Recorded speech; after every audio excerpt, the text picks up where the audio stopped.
time he picked up a microphone, the bodies were already behind him, and the family that raised him helped light the fuse.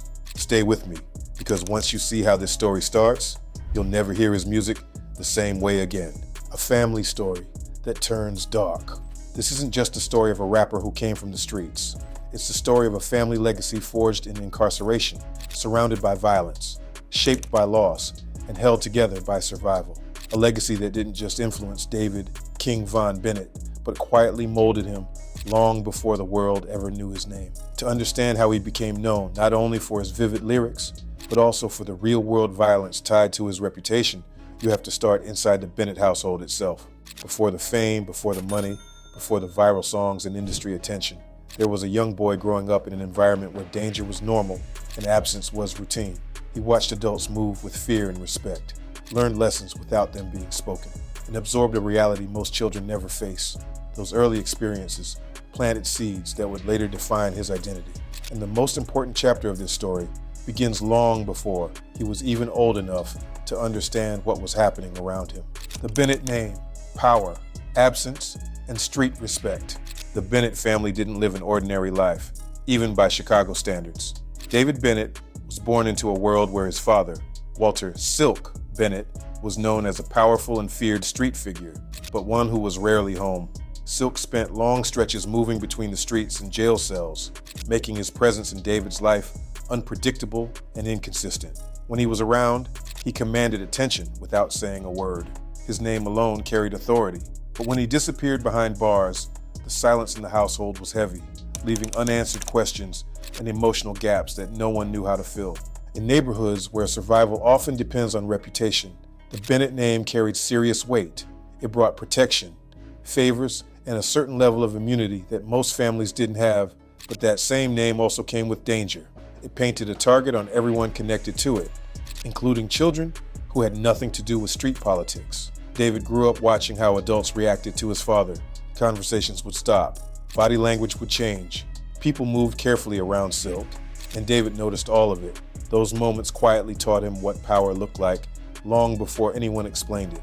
For a child, that kind of environment blurs the line between admiration and fear. Respect didn't come from kindness or success, but from influence and intimidation. David learned that early, simply by watching. And just when that image of power began to feel permanent and untouchable, it disappeared in a single, violent moment, leaving behind confusion, anger, and a void that would shape everything that followed. A father taken, a child changed. When Walter "Silk" Bennett was killed in 2005, David was still a child, far too young to fully process what had been taken from him. The murder wasn't just a personal loss, it was a brutal lesson about how the world around him worked. In the environment David grew up in, death wasn't something distant or symbolic. It was sudden, violent, and permanent. The message was unavoidable. Power didn't guarantee safety, and respect couldn't stop a bullet. Even the most feared men could be erased without warning.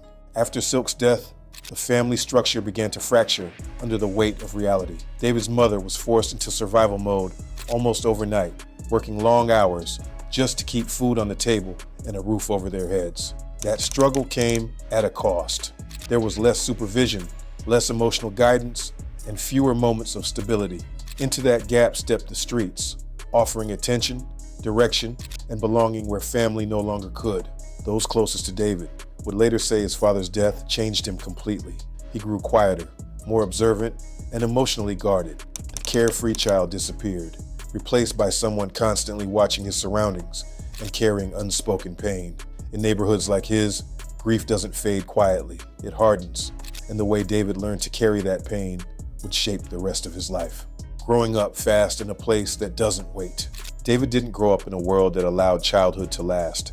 The area he lived in was dominated by long-standing gang rivalries, where violence was routine and retaliation was expected. Schools weren't safe zones, they were extensions of the streets. Kids learned codes early: who was who, where not to walk, what colors meant danger.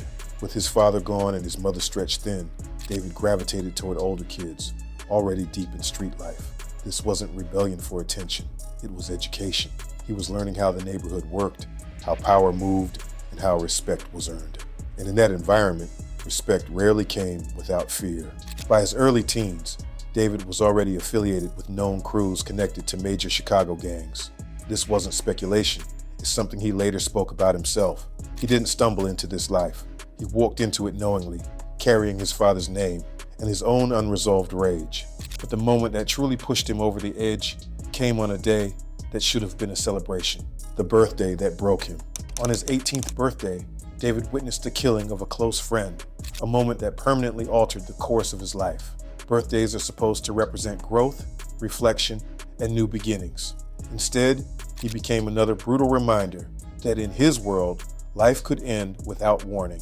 Seeing someone he cared about die right in front of him didn't just cause pain, it reshaped how he viewed everything. Trauma like that doesn't fade with time. It embeds itself deep into a person's mindset and changes how they respond to the world. After that moment, something in David shifted for good. In later interviews and lyrics, he would point to this period as the point where his violence escalated. Law enforcement would eventually connect him to multiple shootings during this time, though it's important to be clear that many of these incidents were alleged and not all were proven in court. Even so, the emerging pattern was impossible to ignore. Police reports, witness accounts, and online activity suggested someone acting with intent rather than impulse. What set David apart was that he didn't try to stay invisible.